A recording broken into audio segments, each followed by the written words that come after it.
Hello, എല്ലാവർക്കും നമ്മുടെ ഒരു പുതിയൊരു വീഡിയോയിലേക്ക് സ്വാഗതം.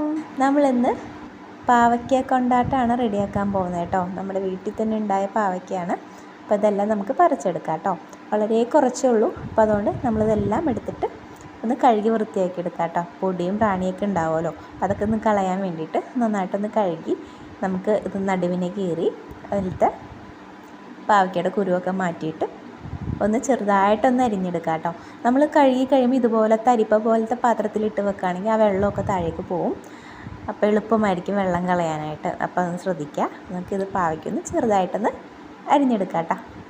വളരെ ചെറുതായിട്ട് അരിഞ്ഞെടുക്കുകയാണെങ്കിൽ പെട്ടെന്ന് ഉണങ്ങി കിട്ടും കേട്ടോ. അതിനുവേണ്ടി ചെറുതായിട്ടൊന്ന് ഇത് കട്ടി കുറഞ്ഞിട്ടൊന്ന് അരിഞ്ഞെടുക്കാം. അരിഞ്ഞെടുത്ത് കഴിഞ്ഞാൽ പണിയെല്ലാം കഴിഞ്ഞു. ഇതിൻ്റെ മെയിനായിട്ടുള്ള പണിയെന്ന് വെച്ചാൽ പാവയ്ക്കൊന്ന് അരിഞ്ഞെടുക്കുന്ന ടൈം മാത്രമേ ഉള്ളൂ കേട്ടോ. അപ്പോൾ അത് കഴിഞ്ഞിട്ട് അതിലേക്ക് ഉപ്പ് നല്ലോണം ഇട്ട് കൊടുക്കുക കേട്ടോ. ആവശ്യത്തിന് ഉപ്പിട്ട് കൊടുക്കുക. പിന്നെ മുളക് പൊടി, മഞ്ഞൾപ്പൊടിയൊക്കെ ആവശ്യത്തിന് ഇട്ടിട്ട് നമുക്കിതൊന്ന് മിക്സ് ചെയ്യാം കേട്ടോ. കുറച്ച് ഉപ്പ് മുന്നിൽ നിന്നാൽ നല്ലതായിരിക്കും കേട്ടോ.